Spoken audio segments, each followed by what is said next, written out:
Caitlin, you were with us last week on Wednesday. So do I need to do a review of the economic model for you, or you're like, I got it in my head and we don't need to cover it? I like hearing it again just because it helps to reinforce where it fits within what we'll be talking about. Just to continue to, if you think there is, like if it will help today to get just do a brief high overview, just to put it in perspective. I'm always for, I feel like every time I look at it, I get a little something more, but up to y'all. Good enough. What I didn't want to do was bore you with stuff that we've covered if we've got no new people on, so that you have to explain that model if it's the first time because it's context. So I think what we'll do then is we'll start. And Can I do my introduction? Yes, I'm sorry. All right, thank you. So for whoever is listening to my voice, Caitlin especially, and Bill out there, and all of you on Facebook, today's webinar is on organic growth and why it is important for business owners and independent professionals to be able to read the economy. And a lot of business owners might be thinking about that because we just want to put our head down and make things happen. But there's an old saying that what you don't know won't hurt you. And as an entrepreneur, I have to disagree with that. There's a lot in the business world that can absolutely hurt our business if we're not aware. So like take taxes, for instance. If you don't pay taxes, there can be a huge repercussions. And saying you didn't know, that just doesn't fly with the IRS. And I have to tell you that reading the economy is another example that most business owners, they manage their business finances and assets the same, whether the economy is good or bad. And we are teaching another way. So as a marine scientist, Bill learned that the economy actually mirrors ocean waves. And when a business owner knows where the economy is in relation to the wave structure, they can make smart decisions and have a certain predictability in knowing what's coming next. And that's why we're doing this 7-part series on reading the economy. Today is part 3 of the series. And if you haven't watched the other 2, you still can benefit from today's webinar, but you really want to go back and watch the others. They're recorded.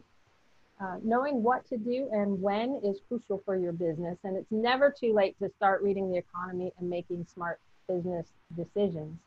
Nature is very predictable, and so is the economy with this method that we're getting ready to share. So before we get to today's topic, today's webinar, let me just say that who you learn from matters. I learned that a while ago, that there's a lot of talking heads out there, but we're a little bit different. So you've already met my business partner, William Eastman. He's got an impressive 40-year track record as a marine business consultant with well-known big name businesses, and spent time as a marine scientist, as I mentioned, with U.S. Coast Guard. And from this background, he began to notice similarities in how nature and successful businesses operate. I am Donna Cundy, the other half of the equation, and I bring 35 years of academic and applied cognitive and behavioral sciences and a keen knowledge of universal natural laws. And together, we are 2020 Sales Solutions. There you go, Bill. Okay. All right. Let me do a screen share. And since Caitlin has heard this before, that's actually a great advantage for us, because then I can actually spend a little bit more time with this.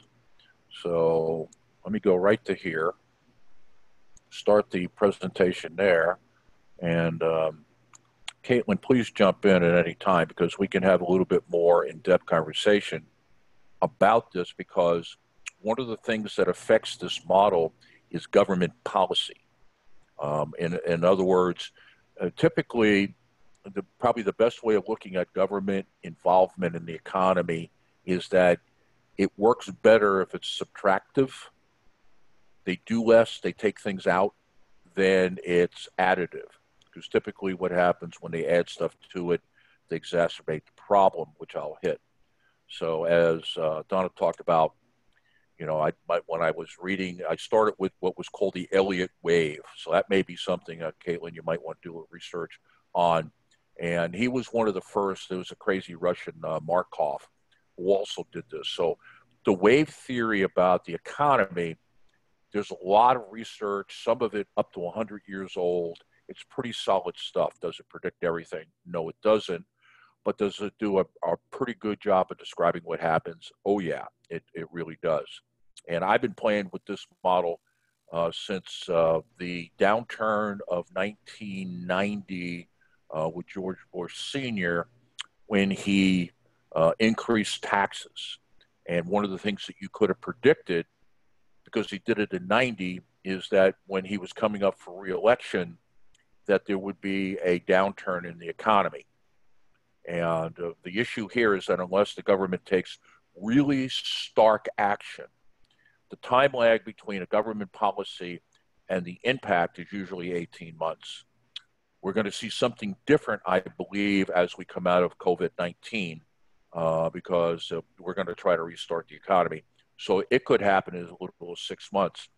But when George Bush in 1990 decided that he was going to go back on his campaign promise, which is one issue, but the second one was the type of taxes, business taxes he put into place was reasonably predictable that it was going to create an economic downturn. And of course, what it did is it happened right in the middle of his reelection. And it was not the reason he got defeated, but if you add that and Ross Perot, you have the two reasons that William Jefferson Clinton replaced George Bush Sr. As President of the United States. All right, so what I did with this is I started off by looking at my large corporate consulting clients as a stock investor to see if I could get some perspective on them that would help me in these meetings, especially in sales calls. Because one of the things that I learned was the easiest way to get people to take a sales meeting from you after the first time is if you constantly walk in and give them things about their business that they don't know. And so they always would take my call because they'd say, hey, by the way, I was doing some research, I found this out. And I knew that they would say, oh, yeah, I knew that. But by the way they answered, I knew that they didn't know that because they didn't want to admit it. How could this outsider know more about the business than I did? And it had to do with I was taking a different perspective. So let's label the parts of the wave. You know, you got the crest, the top, the trough at the bottom. And typically, you know, I'll be the oceanographer now, is that there's this thing called periodicity. What's the period between them? And typically we measure it between crest and crest or trough and trough. Yeah, it doesn't really matter. But that cycle is about 8 to 12 years if it's natural. And that's one of the things I want to hit on here is why is that natural? Because I know I haven't really talked about this. And so at the bottom, at the trough, the market is saying, hey, we've cleansed the system. All of the bad decisions, all of the waste is out of the system. It's kind of like the body's done a huge detox. It's all cleaned up. Now there's some new opportunities, and this is especially important for the people who get in early. Because a lot of people are still gun shy going, well, I'm not sure we're at a bottom yet. And so there are a few people who are aggressive who are going, we're at the bottom, I'm going to start getting aggressive. If you wait, the clearest indication that the economy is in expansion is when you see credit being loosened up. Because before now, there hasn't been a lot of credit for two reasons. One, lenders don't want to lend because they're worried about whether it's a consumer or commercial debt, your ability to pay it. But then if you are a consumer or you are a small business, you don't want to borrow any money because you're not sure you can repay it. And so now what you see is everybody's got the confidence to say, hey, I think things are going to get better, and I'm optimistic and I'm willing to take that risk. Now, the third one, euphoria, is where we get into the bubble. Now, I put a split here, and two reasons I did that. One was that was just a graphic because there is no graphic that looks like this in PowerPoint or in LibreOffice. I could have put them together. The reason I put the gap here is the way to look at the gap is this is when supply and demand are basically equal. In other words, what drives this whole thing in a market-based economy is down here, you've got more supply than demand. So what that means is that there's a lot of stuff, there's not a lot of dollars chasing it, so everything is priced very, very low. So this part of the market and why they're saying new opportunities is that if you're a stock investor and you jump into the market, everything is undervalued. So if you buy now, the old joke about buy low, sell high. Well, it's easier to buy low than it is to sell high because you don't know where high is. And so what's happened here is that supply and demand is basically equal at this point here, etc. And what that also means is that everything is basically fairly priced. Here it was underpriced. Here it is overpriced. So all markets crash. All markets go from expansion to contraction because of some bubble. It was the housing bubble last time. This time is not a natural event. This time it is a forced event because government has shut down business. Now, consumers may not have had the confidence to go buy, but fundamentally this is a shutdown. But in the euphoria stage, what you have here is people are overly optimistic about how much longer this is going to go. Um, then you have the stress. You're at the top, which is where we were probably the first or second week of March when it looked like the government was going to do a shutdown. I think it was March 13th. You get at the top of the crest and people going, okay, I see what's going on. Now, if you're at sea and you're just riding through a 30-foot wave, I can tell you when you get to the top and you look down, you're going, oh, this ain't going to be any fun. Or it could be fun. Who knows? But that's what happens at the top. Now, I used to enjoy that, but I was nuts. Now, on the way down is the recognition. I see the people who are really good at reading the economy can see that they're at the crest and it's time to get out. There's a lot of people just like down here who don't get into the expansion to here or sometimes here and they're late to the game. Those people are now finally figuring out that this is not turning around. This is not an adjustment in the market. This is a downturn in the market, and we're on the other side of the wave crashing down. And then finally, at the very bottom of this is panic, and that's where people are like, "Oh my God!" And it's proverbial. It's darkest before the dawn type of thing. Now, what I did here, and I put on the other side, I'm gonna move this out of my way, is that what does the owner do? So I start at the top of the crest because I started here because this is where we are. And so where I had been talking to my clients on the air, as well as people that I have as coaching clients, what I've been saying is get your cash flow management right now. Get your AP, your AR, your lines of credit, etc. Do it while things are still okay, because when it gets bad, this is going to get harder to do. If people owe you money and everybody is fat right now, and now we get on the downside, we're over here someplace, and they owe you money, they don't have it now. I'm not sure they have it here, but I can guarantee they don't have it over here. Same with the banks. Banks don't lend money when you need it. They lend money when you don't need it. So that line of credit becomes important here. So our second show, the one we did last Wednesday, was on lowest cost producer. And the idea behind this was, let's see how much cost we can take out of what we do, because I am concerned that I'm going to lose my top accounts, if not all my accounts, which is today's conversation. Is I've done the first two to do this, and that's one of the ways to look at this.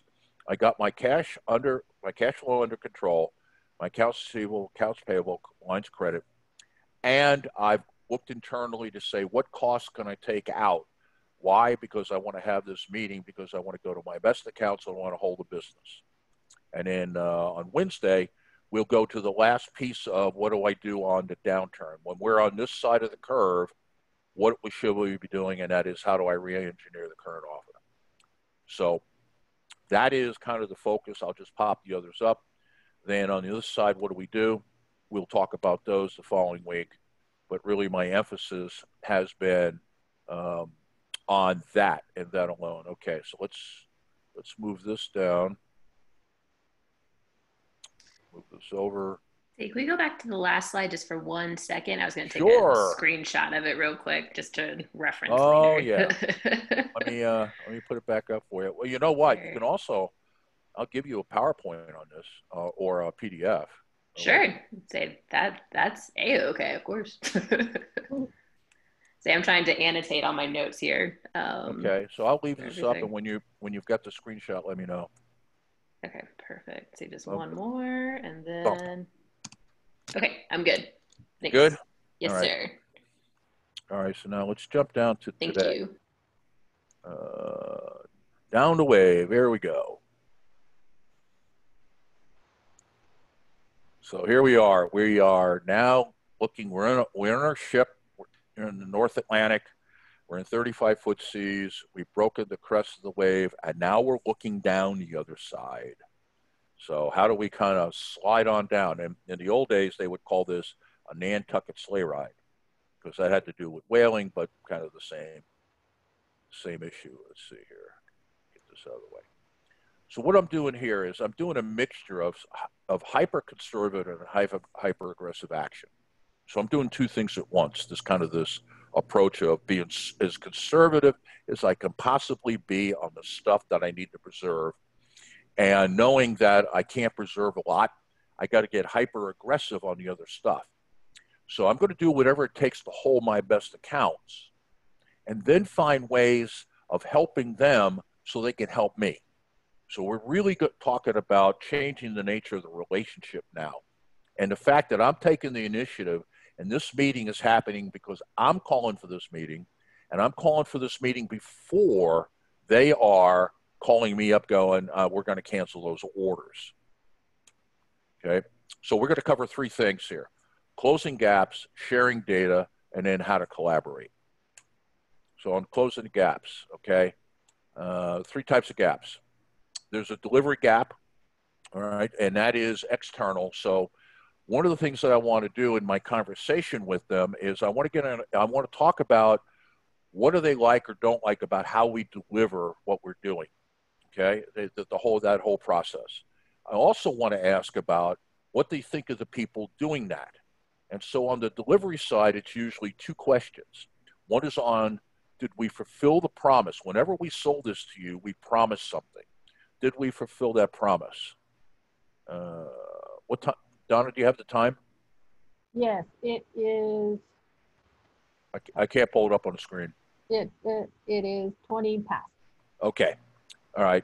So how we deliver is, did we do it on what we promised? And if we don't, what's our recovery? And those are the two key concepts here. Did we deliver on what we said we were going to do? And then what was our recovery when we failed to? Because no business is perfect and we're never going to be 100%. So we need to have a good recovery method. And what do they think of those? And then who's delivering? Are the people that they're interfacing with in the company, do they have some sense they're competent people? And they have the right answer, they can fix their problems, and is there any empathy, or do they express the fact that they appreciate how much money we're spending? So I want to ask a couple questions around that. Now, here goes the second one, because the second one is when I deliver the good news, and that is I want to inquire about performance gaps, things internally that we need to do to improve the business. All right. So I'm going to ask some questions about how we are working in terms of what the customer sees. And when I'm having this conversation with them, this is when I'm going to make my price reduction. I'm going to put my offer out there. And as we talked about in the last one, is that whole thing about lowest cost producer right now in this situation is that I want to cut prices to my customers, but I do not want to sacrifice my margins unless that's the only choice I have.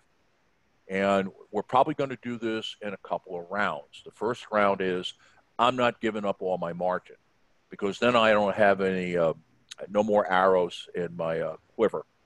So if I got a 15% cost reduction in my total process, when I want lowest cost producer, I found 15% in price reduction. I'm going to offer up 10% the first time and hold the other 5 out. I may not have to give it, or on the other hand, if I need to, I've got it for later in this process. But this is when I'm going to say to them, look, we're fixing our processes. We paid a lot of attention. I got a couple questions for you on further improvements that we're trying to make.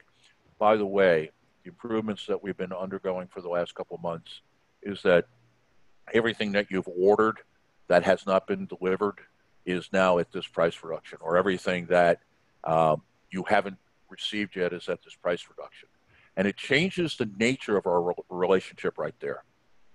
And so this is a big win because I more than likely can now have them feeling as if that they're looking for cost savings by canceling an order or ordering less. It isn't going to be with me.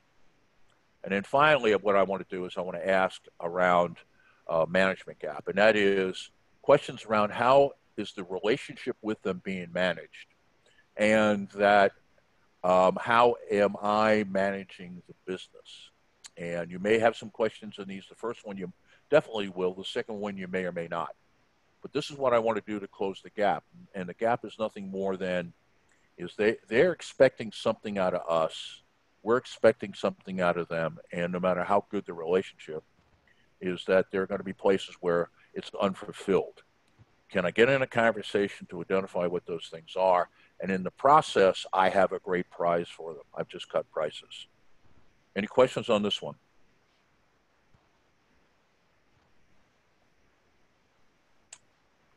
Okay. All right. So now we're moving into collaboration. So the second part of this is the shared data. And the data sharing is a couple of places. One is I want to, in this particular environment, as the CEO, as the owner of the business, I need to be doing more market intelligence than I probably typically do. I should be doing it all the time, but a lot of times other things get in the way.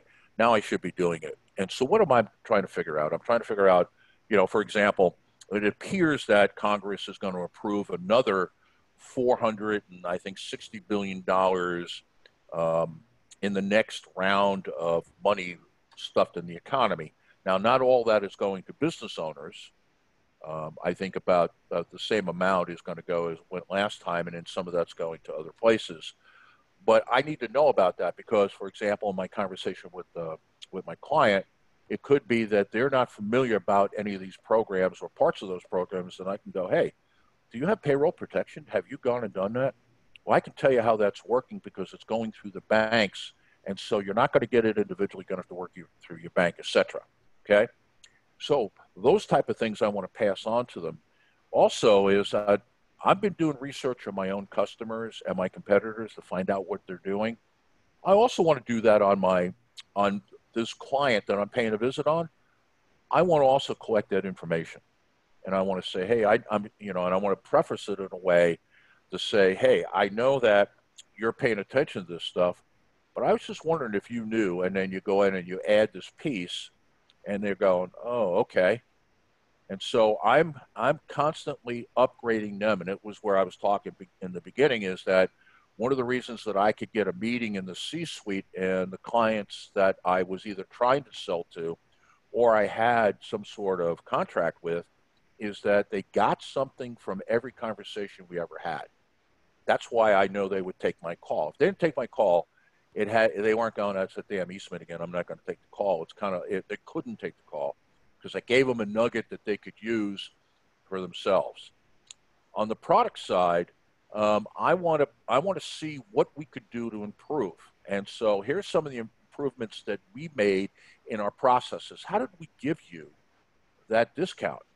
Because what I'm doing is I'm setting myself up for the next conversation. And the same in operations is what have we done here? What do we learn from our suppliers? Because right now I've been focusing this on customers. This is true with suppliers. And it could be that one of my major suppliers is and I'm thinking back to when I was running a cabinet company in Southwest Virginia, I would talk to all the companies that were making composite materials and built relationships with them because and especially if my suppliers are larger companies, guess what they've got? They got research budgets. And they probably are doing better market intel than I'm doing simply because they have people and money. What information can I get from them? And more than likely, they should be proactive about it, but they're not. But if I ask, I'm going to get.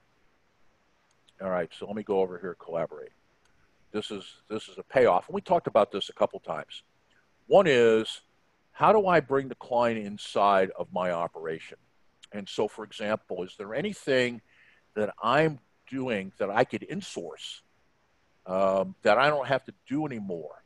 And on the other side of that, is there anything that I can get outsourced from them? And I use the example of a good friend of mine who is in the middle of this, and she was doing a business that was 50% catering and 50% meals on order. Well, obviously, her catering business is dead. And so she had to make up the revenue from catering meals. Well, she doesn't have the capacity to make up the difference. She has added a lot of clients, but now she's at capacity. Well, what she did do is she has a number of people that I would call them servers or wait staff, is so she has put them in business delivering, not only for her, but also for some of the other restaurants in the area up here in the Churchill area. And her people are delivering for those restaurants because those restaurants are really not competitors because they're not making in-home meals, at least they weren't. But in order to make that work, what she also did is cut a deal with a local rental agency who wasn't making any money because nobody was renting anything. So suddenly what you've got here is this collaboration between her, a rental company, and a couple of other restaurants. And now what they're doing is they're not making a ton of money, but she's making enough money to keep her staff employed, to pay her rent, and that this is not devastating her like it's devastating a lot of people. All right, let me stop there. So, Caitlin, I've been rambling there. Comments, questions on how to take advantage of, take a bad situation and take advantage of it? Well, I actually really liked your example of the woman with the partnering with the rental company. So what was the rental company's part in the partnership? Like what resources? Oh, the vehicles. The Gotcha. vehicles. In other words, because they were not they were using Grubhub for the small bit that they were doing where people ordered, they were using Grubhub. But she didn't, so they didn't want to use them. She wanted to use her own employees, but she did not want to put them in their own cars.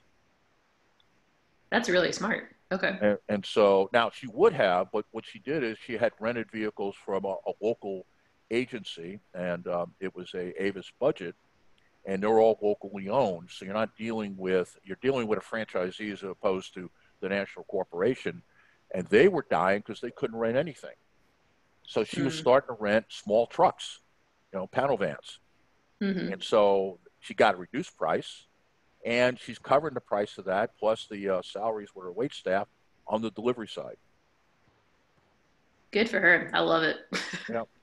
Yep. So this is really her and the rental agency plus a couple of restaurants. So there's multiple entities involved. And of course, if you think about this, it changes the nature of your relationship with all the players forever. Oh, absolutely. When you go through something like this together. So when you come out of this and things get good, wow, you're dealing in a different landscape. Yeah. Any other questions on that? No, it's just really, I love always listening to your talks and then putting in the experience that I've seen with small businesses, good things that we did, mistakes that were made, and just keep learning.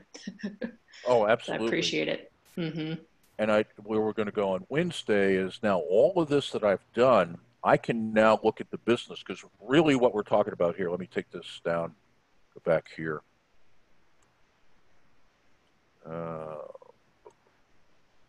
Start from this slide.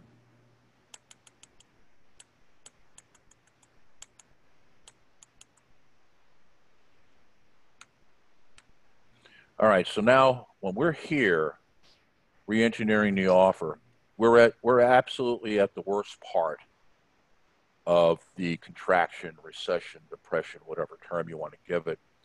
And what this means is that what I want to do is I want to keep the people in my business, even if there's not a lot going on. We could easily sit around and twiddle our thumbs. What can we do that's productive? I want to focus now all our energies on, this is going to be over with. What have we learned in this downturn that we can take advantage of, that we can now reshape the business, build muscle, And so that when, or the yoga example is that I'm strengthening the core of the business. So when the things turn around, and they're going to turn around, we're coming out of this like gangbusters. We're going to go out and get all the business that we once had. We're going to get all that back. Number two is that we're going to go out and we're going to take a significant part of our competitors' business. Either one, because they're so weakened that they can't aggressively go out and get it, or two, they're gone. And so all this bad time, I need to make up for the bad time by creating some good times. And more than likely, I can grow my company coming out of this. So that's where we're going to go on Wednesday, is talking about this last one. How do I take everything that I learned over here and apply it to this, so that when this economy takes off, how do I do that? And that's Wednesday. And if you want a PDF of this, I'll send you the PowerPoint. But sometimes the PowerPoint, some of the graphics go off because I don't use PowerPoint. I use LibreOffice. And even though it saves in PowerPoint, when you convert to real PowerPoint, sometimes it gets weird. So you could have this as a PowerPoint, or you could have this as a PDF. Sure, and I appreciate it. Okay. Either way. All right. Donna, any thoughts? I think it's really important to think about what's going on in the economy right now. I had a conversation this morning with a client that I was supposed to do a half-day workshop with, and like you were saying, I gave them 3 options. They originally were going for option 3, that was the highest dollar value, and they broke that down to the 90-minute session, not because they didn't have the money, but because they were thinking of their employees, but said, hey, can you come and do 2 45-minute sessions, and then we'll hire you when we're back up and running to come out again. So reaching back to clients that we might think wouldn't be hiring us even as a coach and a trainer, I think is really smart. Yeah, it's because it's going to happen to you if your clients already haven't done it to you. They will. So preemptively strike it, and they're going to greatly appreciate that, especially when you walk in the door and you've been doing a little research on what's going on in their business and with their competitors and their customers. And I think one of the biggest lessons I learned was go to suppliers. The suppliers,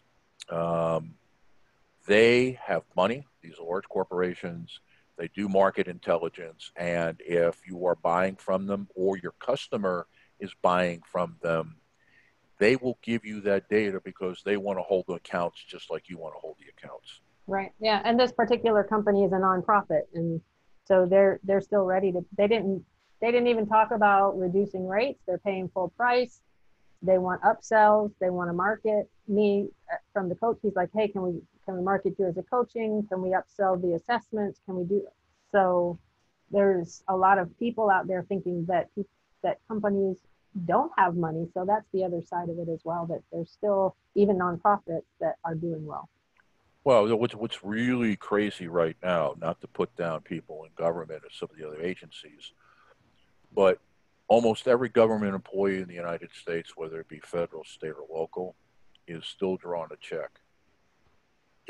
Where this is killing us is small business, because most small businesses at best have, 30 days, maybe 60 days if they're really well run, of cash and credit available to them. And so the people who are not working are almost predominantly all working for small businesses. And how many of them are not going to open their doors? And so when you hear the government people going, well, maybe we ought to stay shut down for another month. Well, if you're staying home and still collecting a check, that's not a hard argument to make. But if your company's closed and you're going, if I don't open in 2 or 3 weeks, I'm gone. I'm done. I may be an entrepreneur and go into business again, but it ain't going to be this one. It's going to be something else. Right. And what happens to the people that are displaced? So what's critical is when the country gets back to work here in the next week. It's just absolutely essential. Just wish more people were hearing it right now, Bill. That's all. So we'll have to work on getting this getting the word out, because I know that it'll add a lot of value to those business owners when they're making their decisions. Well, you know what we can do, if nothing else, is that we have it all up on YouTube, and you can look at these. We've got all the recordings up there. Yeah, you bet. So, and I'm seeing some people on Facebook, but I don't see any comments or questions there. So Okay. I guess this kind of brings us to an end here. Katie, it's great seeing you again, even if it's that beautiful picture of you. Thank you for coming today. Thank you to those that have watched on Facebook. Thank you, Bill, for always giving us such great, useful information to apply to our businesses.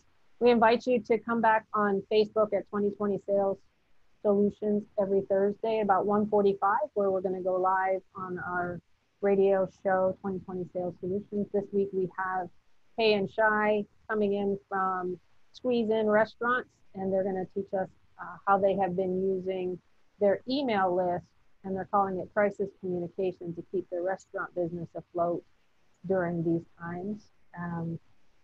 And then we'll be back again on Wednesday. Okay. And Donna, do you have Caitlin's email address? So yeah, I do. So yeah, right, if you want to send it to me, I'll make sure I get it to you, Caitlin. I will do that as soon as we're off here. Caitlin, thanks for being on. Everybody on Facebook that was watching, thank you very much. And let's take advantage of a bad situation. We're all entrepreneurs, and that's what we do for a living, is bad situations, especially ones we didn't create. We figure out how to take advantage of them and come out stronger. And that's what all of this Zoom series is on. So everybody have a great day. Catch you Wednesday. Bye. Bye. Sounds great. Bye.